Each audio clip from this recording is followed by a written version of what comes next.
Section 50 of the Glories of Mary by St. Alphonsus Liguori. Various practices of devotion to the Divine Mother. The Queen of Heaven is so liberal, as St. Andrew of Crete says, that she makes a large return for the smallest devotions of her servants.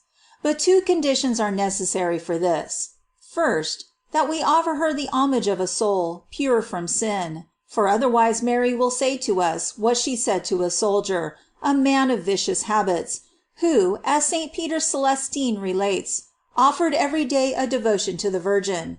One day when he was suffering greatly from hunger, Our Lady appeared to him, and presented him some exquisite viands, but in a vase so filthy that he did not venture to taste them. "I am the Mother of God," Mary then said to him, "who has come to relieve thy hunger." "But I cannot taste from this vase," answered the soldier. "And do you wish," replied Mary, "that I should accept thy devotions, offered me from a soul so polluted?"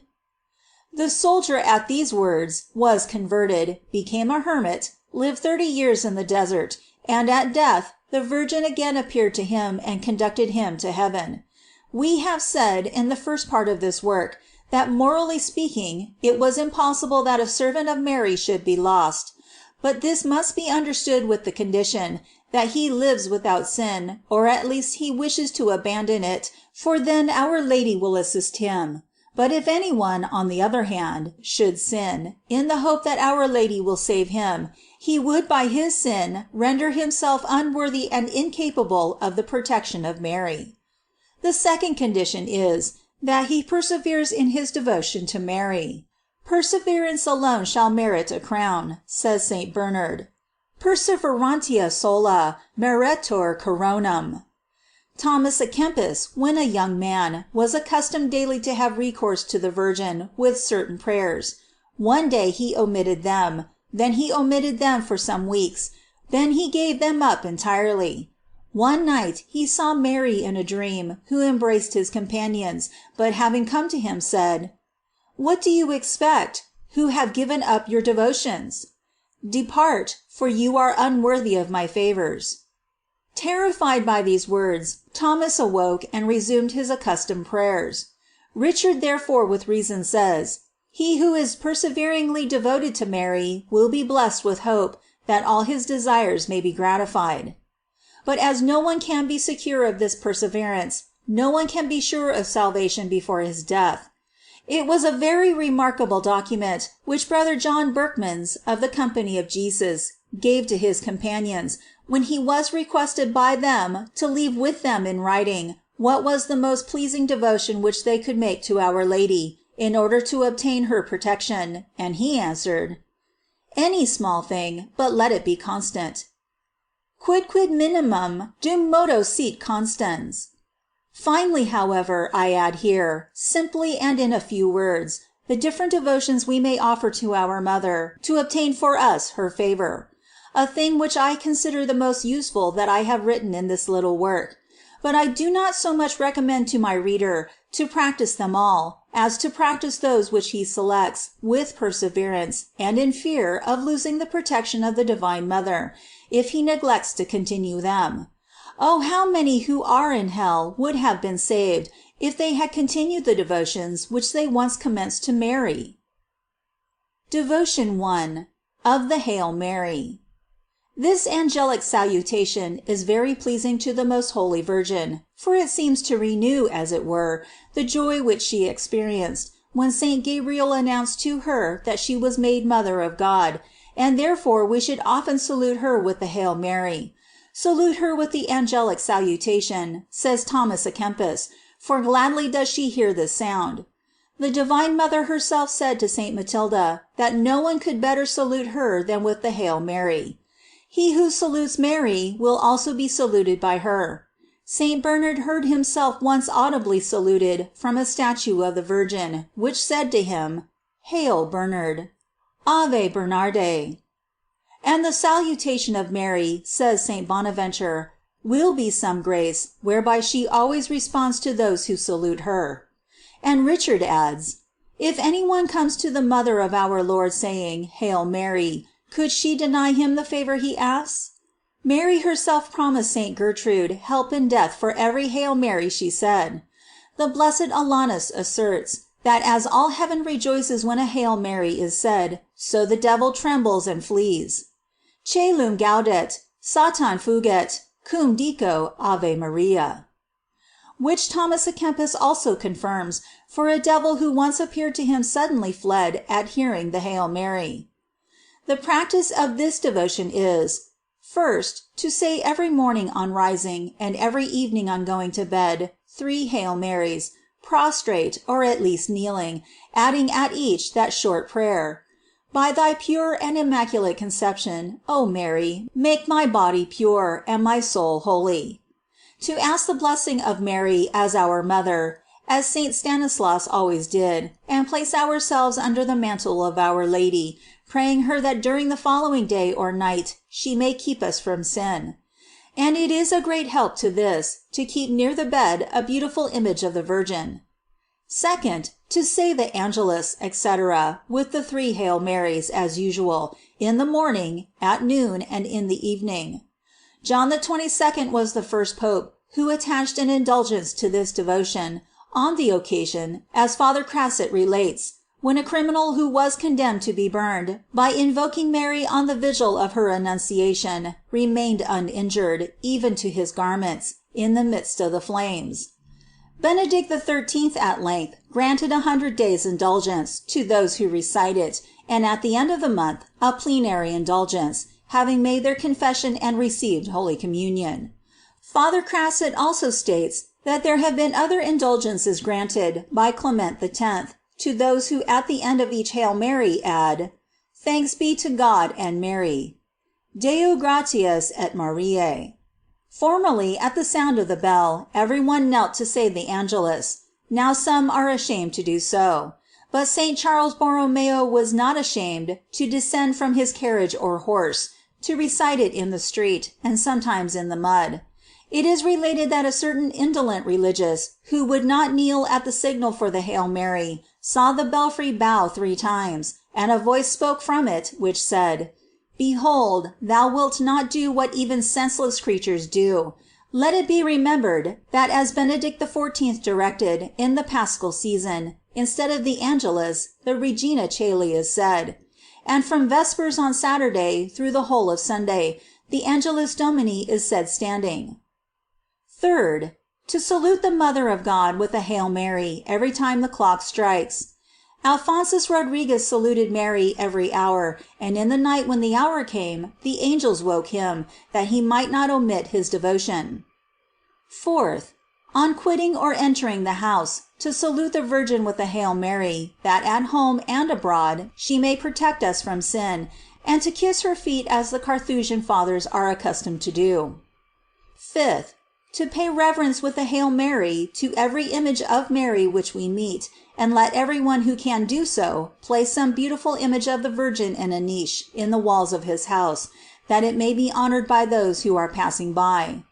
In Naples, and still more in Rome, there are very beautiful images of Our Lady, by the wayside, placed there by her devout servants. Sixth, the Holy Church directs that the angelic salutation be prefixed to all the canonical hours of the office, and that the office should terminate with it. Hence it is well, at the beginning and end of every action, always to say a Hail Mary. I say of every action, whether it be spiritual, as prayer, confession, communion, spiritual reading, hearing a sermon, etc., or temporal, as study, giving counsel, labor, going to table, to bed, etc. Happy are those actions that are enclosed between 2 Hail Marys. And thus also on awaking in the morning, on closing the eyes to sleep, in every temptation and peril, in every burst of anger, etc., say always a Hail Mary. My dear reader, practice this, and you will see the advantage to be drawn from it, remembering that for every Hail Mary there are 20 days indulgence. Moreover, Father Ariema relates that the Blessed Virgin promised Saint Matilda a good death, if she recited every day 3 Hail Marys in honor of her power, wisdom, and goodness. And she also said to the Blessed Jane of France, that the Hail Mary was very pleasing to her, especially when said 10 times in honor of her 10 virtues. Many indulgences are also attached to these 10 Hail Marys. Devotion 2 of Novenas. The servants of Mary are very attentive and fervent in celebrating the novenas of her feasts, and during these, the Holy Virgin, full of love, dispenses to them innumerable and special blessings. One day Saint Gertrude saw under the mantle of Mary innumerable souls, whom Our Lady was looking upon with great affection, and she understood them to be those who, on preceding days, had prepared themselves, by devout exercises, for the feast of the Assumption. The devotions to be used for the novenas are the following. First, mental prayer, morning and evening, with a visit to the Most Holy Sacrament, with the addition of an Our Father, Hail Mary, and Glory be to the Father, etc., repeated 9 times. Second, 3 visits to some image of Mary, thanking the Lord for the graces granted to her, and asking of the Virgin every time some special favor. And at one of these visits, the prayer which is placed at the end of each of her feasts should be read. Third, make many acts of love, at least 100 or 50, to Mary and to Jesus, for we can do nothing more pleasing to her, as she said to Saint Bridget, than to love her Son. If you wish to become dear to me, love my Son Jesus.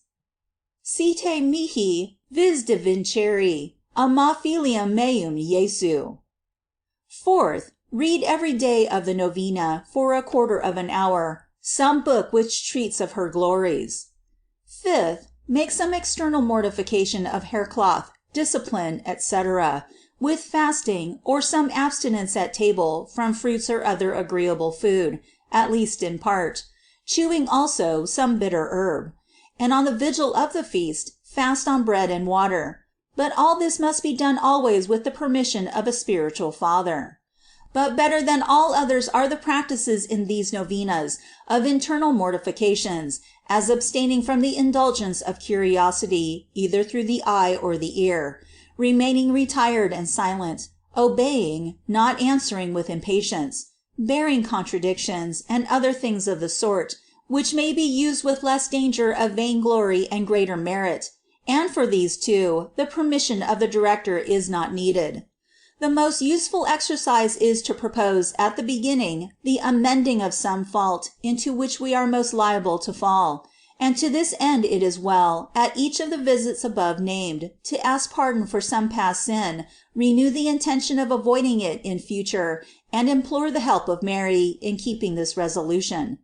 The honor most dear to the Virgin is the imitation of her virtues, wherefore it is well in every novena to propose to oneself some special virtue of Mary, particularly adapted to the mystery; as for example, on the feast of the Conception, purity of intention; of her Nativity, the renewing of the spirit and the awakening from tepidity; of her Presentation, detachment from something to which we are most attached; of the Annunciation, humility in bearing contempt, etc.; of the Visitation, charity towards the neighbor, almsgiving, etc., or at least the praying for sinners; of the Purification, obedience to superiors; and finally, of the Assumption, the practice of detachment, and doing all things as a preparation for death, living as if every day were to be the last.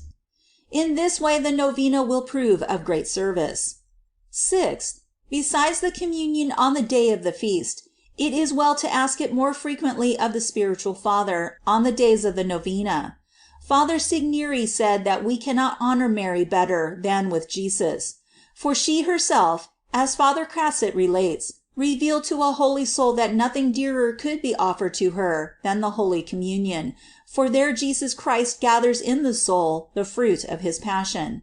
Hence it appears that the Virgin desires nothing from her servants more than the Holy Communion, saying, "Come, eat the bread and drink the wine that I have prepared for you." Finally, on the day of the feast, after communion, we should offer ourselves for the service of this divine Mother by asking of her the grace of the virtue proposed in the novena, or some other special favor. And it is well every year to set apart among others some feasts of the Virgin, to which we have the greatest devotion and tenderness, and make a particular preparation for this by dedicating ourselves anew, and in a more especial manner, to her service, choosing her for our Lady, Advocate, and Mother. Then we should ask pardon for our negligence in her service during the past year, promising her greater fidelity for the year that is to come. In a word, let us pray for her to accept us as her servants and obtain for us a holy death. Devotion 3. Of the Rosary and Office. The devotion of the Most Holy Rosary is known to have been revealed to Saint Dominic by the Divine Mother herself, when the saint, being in affliction, and bewailing to his Lady the conduct of the Albigensian heretics, who at that time were doing great injury to the Church, the Virgin said to her, "This earth will always be barren until the rain falls on it." Saint Dominic was then given to understand that this rain was to be the devotion of the Rosary, and that he was to publish it. And indeed the saint preached it everywhere, and this devotion was embraced by all Catholics, so that, at the present day, there is no devotion more practiced by the faithful of every condition than that of the Most Holy Rosary. What have not modern heretics, as Calvin, Bucer, and others said, to bring into contempt the use of the Rosary?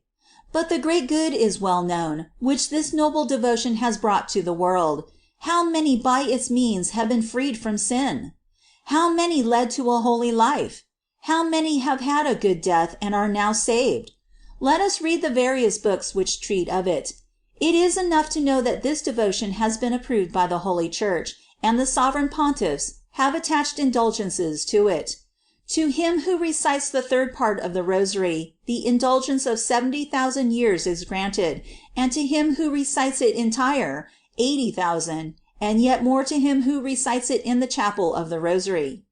Benedict XIII at length annexed to the Rosary, for him at least who recites the third part of the Rosary which has been blessed by the Dominican Fathers, all the indulgences which are attached to the Rosaries of St. Bridget, namely, 100 days for every Hail Mary and Our Father that is repeated. And moreover, those who recite the Rosary gain the plenary indulgence on all the principal feasts of Mary and of the Holy Church, and also of the Dominican saints, if they visit their churches after confession and communion.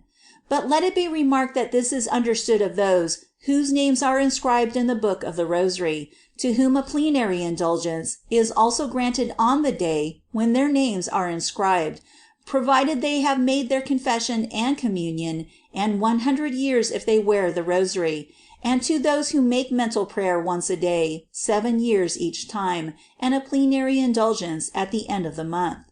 In order to gain the indulgences attached to the recitation of the Rosary, it is necessary to meditate on the mysteries, which are to be found recorded in many books, but it is sufficient for those who do not know them to contemplate any one of the mysteries of the Passion of Jesus Christ, as the scourging, death, etc. The Rosary must be recited with devotion, and here call to mind what the Holy Virgin said to Saint Eulalia, namely, that she was better pleased with 5 decades said with pauses and devotion, than with 15 in haste and with less devotion. On this account it is well to say the Rosary kneeling, and before some image of Mary, and at the beginning of every decade to make an act of love to Jesus and Mary, by asking some favor. And moreover, let it be remarked that it is more efficacious to say the Rosary in company with others than to say it alone. Urban II attached many indulgences to the recitation of the little office of Our Lady, which is said to have been composed by St. Peter Damian, and the Holy Virgin has often made known how pleasing to her was this devotion, as we learn from Father Auriemma. The litanies are also very pleasing to her, and an indulgence of 200 days is granted every time they are recited. Also the hymn, Hail, Star of the Sea, Ave Maris Stella, which the Divine Mother ordered St. Bridget to repeat every day, and more than that, the Magnificat, for with this we praise her in the very words with which she praised God. Devotion 4. Of Fasting. Many servants of Mary, on Saturdays and the vigils of her feast, are accustomed to honor her by fasting on bread and water. It is well known that Saturday is a day dedicated by the Holy Church to the honor of the Virgin, because on this day, says St. Bernard, she remained constant in the faith after the death of her Son. For this reason the servants of Mary never fail on this day to offer her some special homage, and particularly the fast on bread and water, as St. Charles Borromeo, Cardinal Toledo, and so many others practiced it. Rittard, Bishop of Bamberg, and Father Joseph Arriaga of the Society of Jesus did not even taste food on Saturday. The great graces which the Mother of God afterwards bestowed upon those who practiced this devotion may be read in the writings of Father Ariema. It is sufficient for us to mention the compassion which she showed to that bandit chief, who on account of this devotion was permitted to remain alive, although his head had been cut off, and although he was under the displeasure of God, and was enabled to make his confession before dying. He afterwards declared that the Holy Virgin, for this fasting which he had offered, had preserved him in life, and he then suddenly expired. It would not then be a very extraordinary thing if any one, especially devoted to Mary, and particularly if he had already deserved hell, should offer to her this fast on Saturday. He who practices this devotion, I may say, will hardly be condemned. Not that Our Lady will deliver him by a miracle if he dies in mortal sin, as happened to the bandit. Such prodigies of divine mercy seldom take place, and it would be madness to expect external salvation by them. But I do say that the Divine Mother will readily obtain perseverance in divine grace and a good death for him who will practice this devotion. All the brothers of our little congregation who can do so, fast on bread and water on Saturday in honor of Mary. I say those who can do so, meaning that if any one is prevented from doing so on account of ill health, at least on Saturday, he may content himself with one dish, make a common fast, or at least abstain from fruits or other agreeable food. It is necessary on Saturday to offer special devotions to Our Lady, to receive communion, or at least hear Mass, visit some image of the Virgin, wear haircloth, and the like. And at least on the vigils of the 7 feasts of Mary, let her servants endeavor to offer this fasting on bread, or any other manner they are able. Devotion 5. Of visiting the images of Mary. Father Segneri says that the devil could in no better way console himself for the losses he has sustained by the overthrow of idolatry than by attacking sacred images through the heretics. But the Holy Church has defended them even by the blood of the martyrs, and the Divine Mother has also made manifest by miracles how much she is pleased by devotion and visits to her images. The hand of St. John of Damascus was cut off because he defended with his pen the images of Mary, but Our Lady restored it to him in a miraculous manner. Father Spinelli relates that in Constantinople, every Friday after Vespers, a veil which hung before the image of Mary was withdrawn of itself, and after Vespers on Saturday it closed of itself. The veil before an image of the Virgin was seen to withdraw itself in a similar way by St. John of God, whereupon the sacristan, believing the saint to be a robber, struck him with his foot, but the foot was withered. All the servants of Mary, therefore, are accustomed often to visit her images with great devotion, and also the churches dedicated to her honor. There are, indeed, as John of Damascus teaches, the cities of refuge, where we find safety from temptations, and from the punishments merited by the sins we have committed. Saint Henry, the Emperor, when he entered a city, always visited, before anything else, some church of Our Lady. Father Thomas Sanchez never returned home until he had visited some church of Mary. Let us not be weary then of visiting our Queen every day in some church or chapel, or in our own house, where it would be well for that purpose to have in some retired place a little oratory, with her image adorned with drapery, flowers, tapers, or lamps, and before it also the litanies, the Rosary, etc., may be said.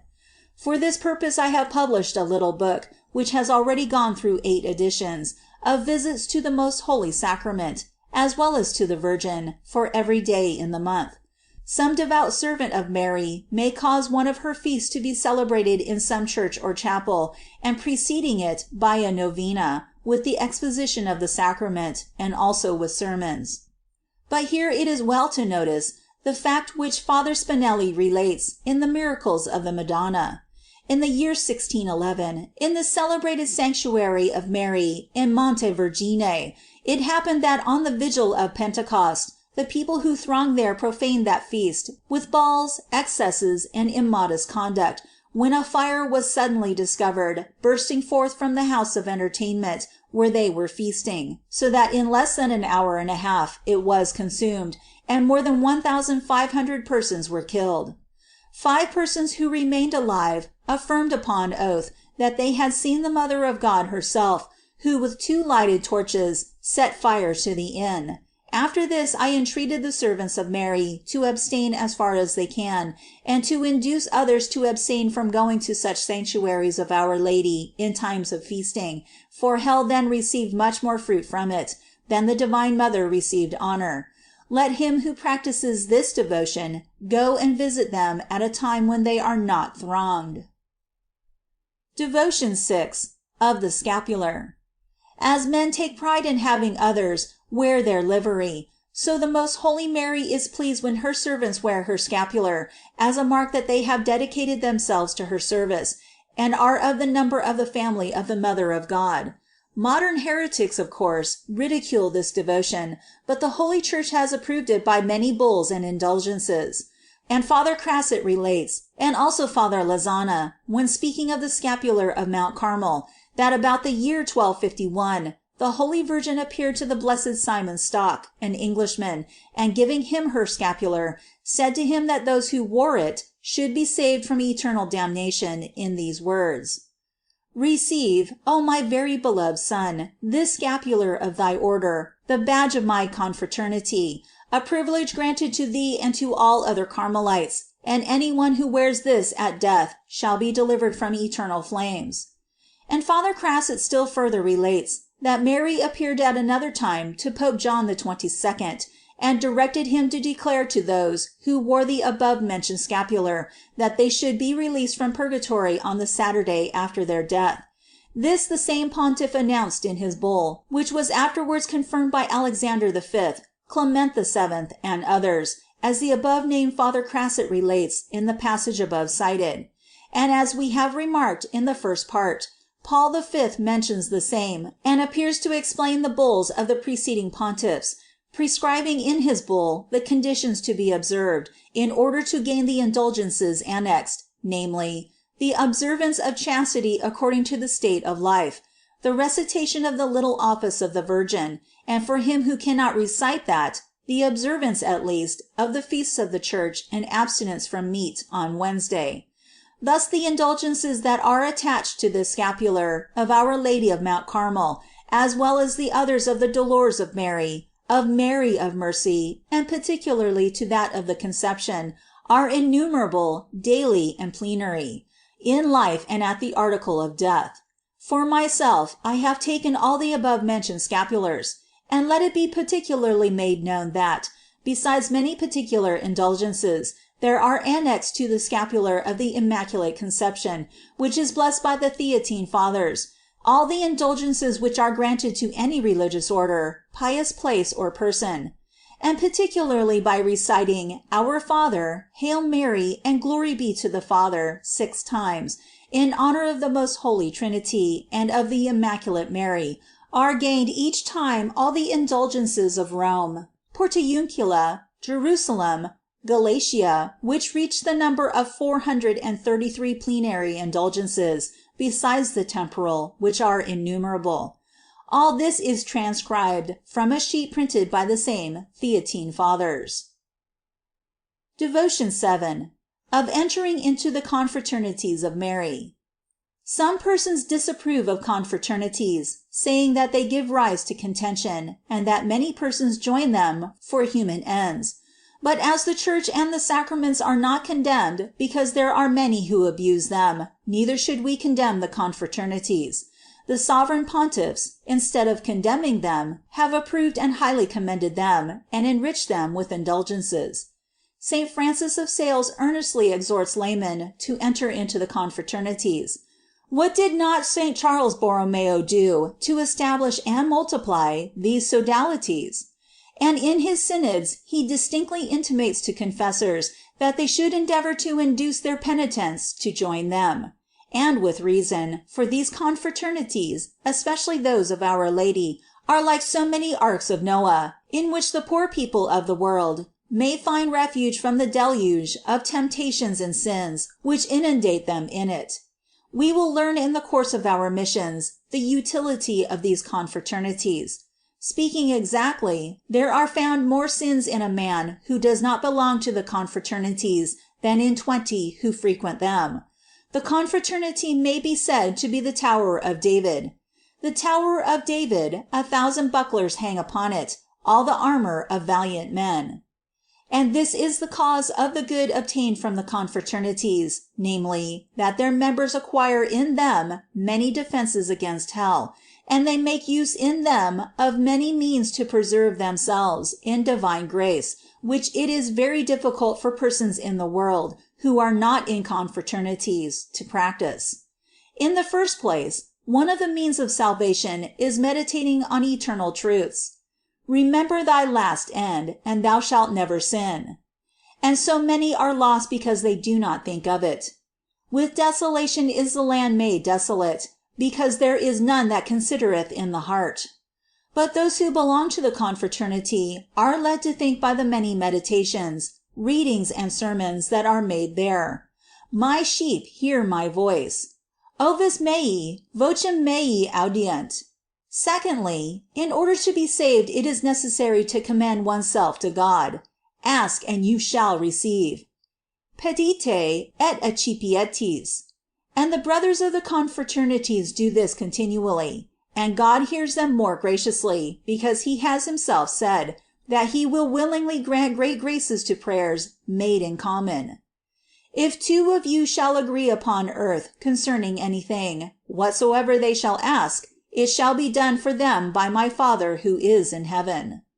Concerning which, St. Ambrose says, many who are small, if they unite together become great, and the prayers of many cannot but be heard. In the third place, in the confraternity the sacraments are more frequently approached, on account of the rules, as well as on account of the example of other members. And by this means perseverance in divine grace is more easily obtained, the Holy Council of Trent having declared the communion to be an antidote by which we are freed from daily sins, and are preserved from mortal sins. Fourthly, besides the sacraments and the sodalities, there are practiced many exercises of mortification, humility, and charity towards infirm and poor members. And it would be well if in every confraternity were introduced the holy custom of assisting the infirm poor of the country. It would be a still greater advantage if there could be introduced into them, in the honor of the Divine Mother, the secret sodality of more fervent members. I will here enumerate the exercises that are usually practiced in these. 1. Half an hour of reading. 2. Vespers and Compline of the Holy Spirit are said. 3. The litanies of the Virgin are repeated, and then some brothers who are designated practice mortification by bearing the cross upon their shoulders, or others of the similar kind. 4. For 1/4 of an hour a meditation is made on the Passion of Jesus Christ. 5. Each one accuses himself of any violation against the rules of which he has been guilty, and receives penance for it from the Father of the congregation. 6. The little flowers of mortification made during the past week are read by one of the brothers who is selected, and then the novenas to be said are announced, etc. Finally, the discipline is made for the space of a miserere and a salve, and every one kisses the feet of the crucifix which is at the foot of the altar. The rules, then, would be for each brother. 1. To make a meditation every day. 2. A visit to the most holy sacrament and to the Blessed Virgin. 3. In the evening, an examination of conscience. 4. Spiritual reading. 5. To avoid games and the conversation of the world. 6. to frequent the communion and practice some mortification of the chain, discipline, etc. 7. To recommend every day to God the souls in purgatory and sinners. 8. If any brother is sick, to visit him. But let us return to our subject. In the fifth place, it has already been said how much more sure is our salvation if we serve the Mother of God. And do not the brothers serve her in the congregation? How much do they praise her there? How many prayers do they offer up to her? There they consecrate themselves from the beginning to her service, choosing her in an especial manner for their Lady and Mother, and they are inscribed in the book of the children of Mary. Hence, as they are distinguished servants and children of the Virgin, she therefore treats them with distinction, and protects them in life and in death. Thus a brother of the confraternity would say that, with the confraternity, he has received every blessing. Now all good things come to me together with her. Venerut mihi omnia bona pariter cum illa. Every brother should pay particular attention to two things. First, as to the end, that is, to enter the confraternity for no other end but to serve God and his Holy Mother, and save his own soul. 2. Not to leave the congregation on the appointed days for affairs of the world, since there the most important business in the world is to be transacted, namely, eternal salvation.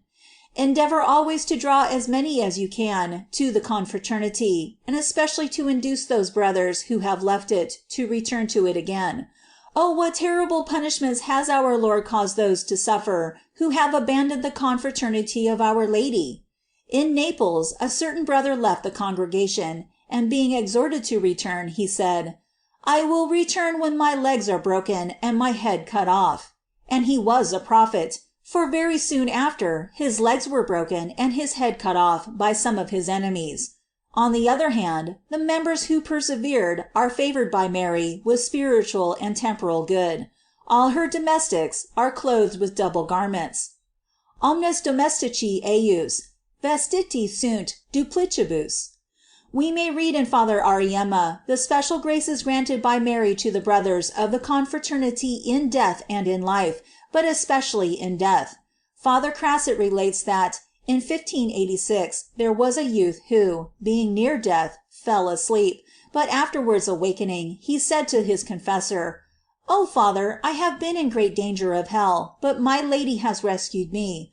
The devils have presented my sins before the tribunal of the Lord, and already they were dragging me to hell, but the Holy Virgin came and said to them, 'Where are you taking this youth? What have you to do with one of my servants, who has so long served me in the congregation?' The devils fled, and thus I have been saved from their hands." The same author relates soon after that another brother of the congregation, also at the point of death, had a great conflict with hell, but he conquered, and full of joy exclaimed, "Oh, what blessings come from serving the Blessed Mother well in her confraternity!" And thus entirely consoled, he died. He afterwards adds, that the Duke of Popoli, being on his deathbed, said to his son, "My son, I know that the little good I have done in life I owe to the congregation, and therefore I have no greater good to leave thee than the confraternity of Mary. I am more proud of having been a brother of the congregation than the Duke of Popoli." Devotion 8. Of Alms in honor of Mary. The servants of Mary are accustomed, especially on Saturday, to give alms in honor of the Divine Mother. That holy shoemaker called Saint Deus dedit, God gave, as Saint Gregory relates in his Dialogues, dispensed to the poor on Saturday all that he earned during the week. And another holy soul saw in a vision a sumptuous palace which God was preparing in heaven for this servant of Mary, in the building of which nothing was done except on Saturday. Saint Gerard never refused anything that was asked of him in the name of Mary. Father Martin Gutierrez of the Society of Jesus did the same, and he confessed that he had never asked a favor from Mary that he had not received. And this servant of hers having been slain by the Huguenots, the Divine Mother appeared to his companions, accompanied by some virgins, whom she directed to wrap the body in a sheet and carry it away. Saint Eberard of Salisbury practiced the same devotion, and on this account a holy monk saw him, in the form of a child, in the arms of Mary, who said: "This is my son Eberard, who never has refused me anything." Alexander de Hales practiced the same, who, having been requested by a lay brother of Saint Francis, in the name of Mary, to become a Franciscan, left the world and entered into the order. Let not the servants of the Virgin then be weary of giving daily some little alms in her honor, and increase it every Saturday; and if they can do nothing else, at least for love of Mary, perform some other act of charity, as visiting the sick, praying for sinners and for the souls in purgatory, etc. Works of mercy are very pleasing to this Mother of mercy. Devotion 9. Of frequent recourse to Mary. Of all devotions, none is so pleasing to our Mother as recurring often to her intercession, by asking help of her in all special necessities, as in taking or giving counsel, in dangers, afflictions, and temptations, particularly in temptations against purity.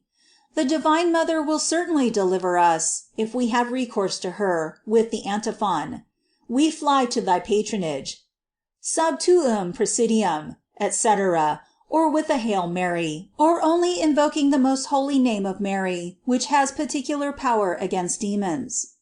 The blessed Saint Francis, in a temptation against purity, had recourse to Mary, and she immediately appeared to him, and placing her hand upon his breast, delivered him. It is useful to kiss or press the Rosary, or the scapular, or even to look on some image of the Virgin. And be it known that Benedict XIII granted 50 days indulgence to those who pronounce the name of Jesus and Mary. 10th and last devotion. I unite in this various practices of devotion in honor of Mary. 1. To celebrate, or cause to be celebrated, or at least to hear Mass in honor of the Holy Virgin.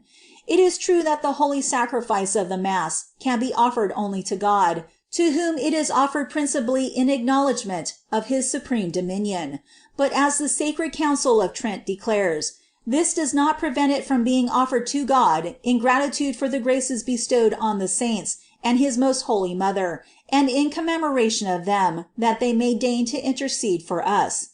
And therefore it is said in the Mass, that it may avail to their honor, but to our salvation. This offering of the Mass, as also the repeating 3 Our Fathers, Hail Marys, and Glories, to the most holy Trinity, in gratitude for the graces granted to Mary, she herself revealed to a soul, were very pleasing to her. For the Virgin, not being able fully to thank the Lord for all the favors bestowed on her, is pleased when her children help her to thank God. 2nd, to reverence the saints who are most closely united to Mary, as Saint Joseph, Saint Joachim, and Saint Anne. The Virgin herself recommended to a nobleman the devotion to Saint Anne her mother, and we should also honor the saints who had the most special devotion to the Divine Mother, as Saint John the Evangelist, Saint John the Baptist, Saint Bernard, Saint John of Damascus, the defender of her images, Saint Ildephonsus, the defender of her virginity, etc. 3rd, to read every day some book which treats of the glories of Mary, to preach, or at least recommend to all, particularly to one's relatives, devotion to the Divine Mother. The Virgin one day said to Saint Bridget: "Make thy children my children," to pray daily for the living and dead who are most devoted to Mary. Let us here enumerate many other indulgences granted by the Pontiffs to those who, in various ways, honor this Queen of Heaven. First, to those who say, "Blessed be the holy and immaculate conception of the Blessed Virgin Mary," an indulgence of 100 years is granted. And when after the word immaculate, the word most pure is added, according to Father Crasset, other indulgences are granted, applicable to the souls in purgatory. 2nd, for the Salve Regina, 40 days. 3rd, litanies, 200 days.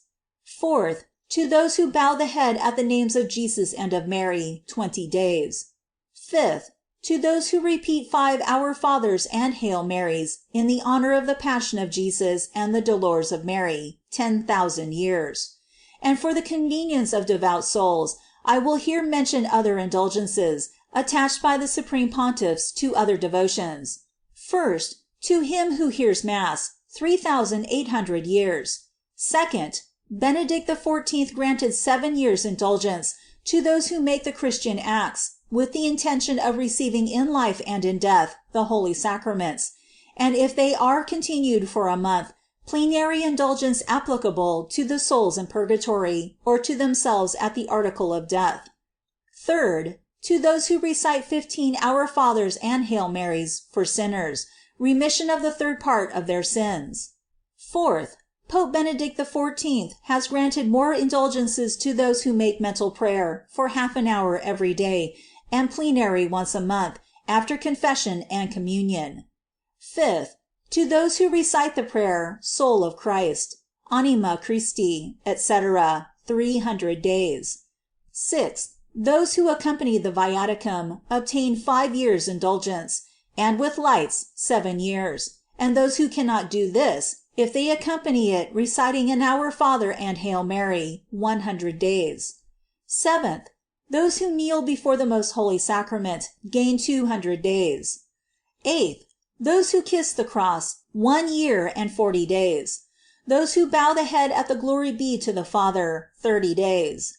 Ninth, to priests who before Mass recite, I wish to celebrate Mass, and Ego volo celebrare missam, etc., 50 days are granted.